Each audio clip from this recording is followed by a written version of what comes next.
En la historia moderna, pocas infraestructuras han sido tan vitales, tan desafiantes y tan cargadas de simbolismo político. Este no es solo un puente, es la manifestación de una voluntad de hierro. Con sus 19 kilómetros, el puente de Crimea es una hazaña de ingeniería civil construida bajo sanciones y sobre un fondo marino que los expertos declararon inconstruible. En esta crónica de 90 minutos, analizaremos la odisea de un proyecto que necesitó más de 7.000 pilotes, la elevación de un arco de 6.000 toneladas y la invención de soluciones constructivas in situ.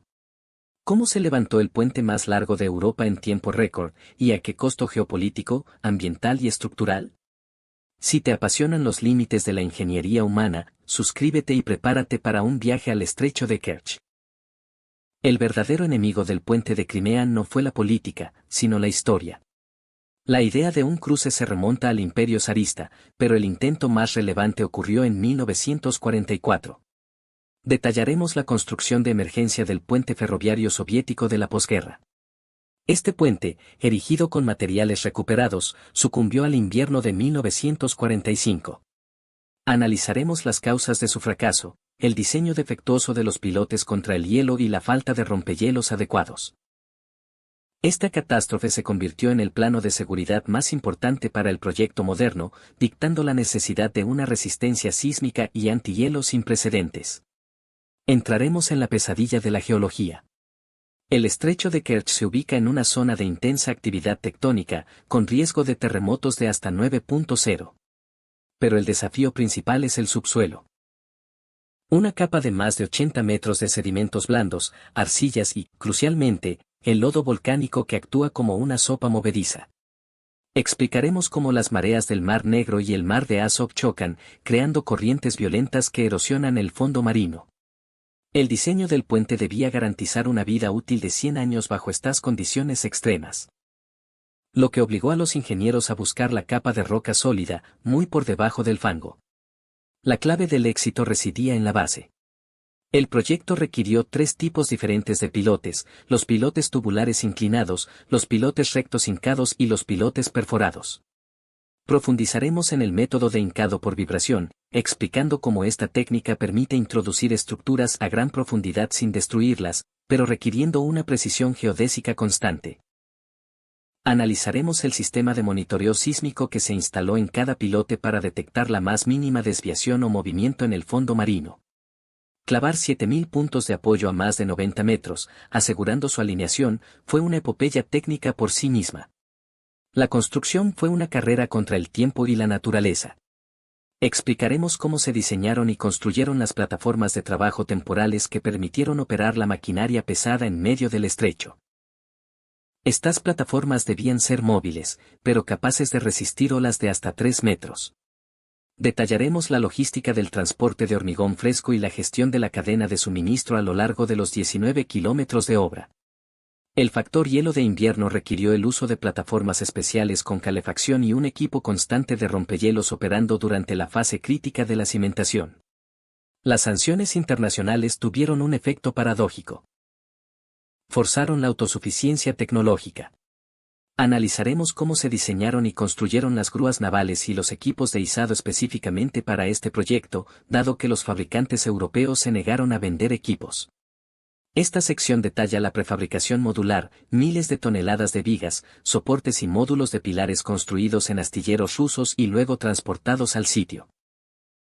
Fue un esfuerzo monumental de ingeniería industrial que sirvió como un banco de pruebas para la capacidad constructiva de la Rusia moderna.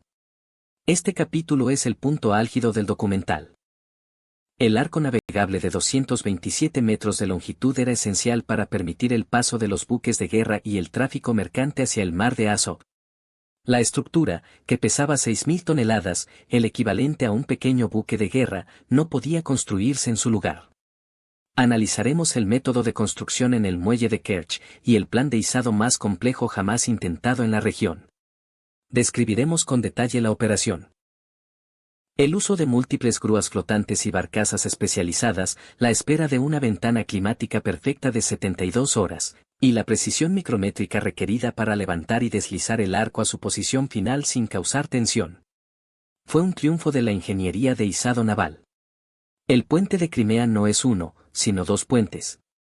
Dedicaremos este tiempo a las diferencias estructurales. La vía de carretera, M4, requería una superficie lisa y juntas de expansión masivas. La vía de ferrocarril, en cambio, requería una estructura de amortiguación de vibraciones completamente diferente. Describiremos la complejidad de instalar los durmientes y el sistema de balasto que debe absorber el impacto de trenes de carga pesados, al tiempo que se encuentra en una zona sísmica y climáticamente hostil. La ingeniería sísmica del ferrocarril fue incluso más rigurosa que la de la carretera. Detrás de los números hay miles de historias. Hablaremos de los 10.000 trabajadores e ingenieros que vivieron y trabajaron en condiciones extremas. Analizaremos los turnos, las medidas de seguridad y la escala del campamento de construcción. Además, profundizaremos en el impacto ambiental. El estrecho de Kerch es una zona de migración de peces. El proyecto exigió amplios estudios de mitigación, incluyendo la desviación de rutas migratorias y la protección de las zonas de alimentación, aunque el impacto total sigue siendo tema de debate internacional. El puente de Crimea es una estructura viva que redefinió el Mar Negro. Analizaremos el estado de la seguridad actual. El proyecto había superado la fase de cimentación y logística, pero el verdadero clímax de la ingeniería colosal aún estaba por llegar, el arco navegable. Para que los buques de alto calado pudieran transitar libremente, se requería una luz de 227 metros, con 35 metros de altura libre. El arco, que pesaba unas 6.000 toneladas, el peso combinado de un buque de guerra pequeño, no podía construirse in situ. La solución fue un gigantesco muelle de premontaje en Kerch. Durante meses, equipos de soldadores e ingenieros navales trabajaron para ensamblar la estructura pieza por pieza, como un enorme rompecabezas de acero. Analizaremos la complejidad de las soldaduras de alta resistencia en estas condiciones, asegurando que el arco no solo soportara su propio peso, sino también las tensiones extremas del transporte y el izado. Los ingenieros tuvieron que calcular cada centímetro de deformación del acero bajo carga. Este arco se diseñó para resistir vientos huracanados y el impacto de olas, lo que lo convirtió en un hito de la metalurgia y la ingeniería estructural. El mundo contuvo la respiración. La maniobra de izado del arco navegable fue la operación más delicada y de mayor riesgo. El arco fue transportado desde el muelle de montaje mediante un sistema de barcazas gigantes diseñadas específicamente para esta carga. Explicaremos el sistema de elevación por gatos hidráulicos de alta capacidad y el uso de grúas flotantes multipunto, que trabajaban sincronizadas a través de un software de control remoto para garantizar que el peso de 6.000 toneladas se distribuyera de manera uniforme. La operación duró cerca de 72 horas y requirió la espera de una ventana climática perfecta, ya que un cambio repentino en el viento o las olas habría sido catastrófico. Este izado fue una victoria de la ingeniería de izado naval, confirmando la capacidad rusa de mover y posicionar estructuras a una escala que rivaliza con cualquier megaproyecto global. El puente de Crimea no son uno, sino dos puentes paralelos, el de carretera y el de ferrocarril. La vía férrea presenta desafíos de ingeniería radicalmente diferentes a la carretera. El principal problema es el peso dinámico de los trenes de carga pesada y las vibraciones que transmiten a una estructura metálica tan larga. Profundizaremos en la ingeniería sísmica del ferrocarril. Los ingenieros tuvieron que diseñar juntas de dilatación especiales y, crucialmente, un sistema de amortiguación de vibraciones en el balasto para evitar que las oscilaciones del tren se magnificaran a lo largo de los 19 kilómetros. Analizaremos cómo se instalaron los durmientes y el sistema de carril continuo soldado para garantizar la velocidad, la seguridad y la longevidad del servicio de carga y pasajeros. Este capítulo demuestra la duplicación de la complejidad técnica en cada uno de los 595 pilares. La vía de carretera, aunque menos sensible a las vibraciones, presentó su propia serie de obstáculos. Hablaremos de la elección del material de la superficie, un asfalto polimérico diseñado para soportar las variaciones extremas de temperatura del estrecho de Kerch, desde los menos 20 grados centígrados en invierno hasta los 40 grados centígrados en verano. Explicaremos la función vital de las juntas de dilatación masivas que absorben la expansión y contracción de la estructura metálica. Además, esta sección aborda los sistemas inteligentes de tráfico, ITS, instalados a lo largo del puente, incluyendo sensores de hielo, cámaras de velocidad y sistemas de comunicación para el control del tráfico en tiempo real. Esta integración tecnológica era vital para la seguridad de los millones de vehículos que se esperaba que cruzaran anualmente. Detrás de la tecnología había una fuerza laboral épica. Se estima que más de 10.000 trabajadores participaron directamente en la construcción.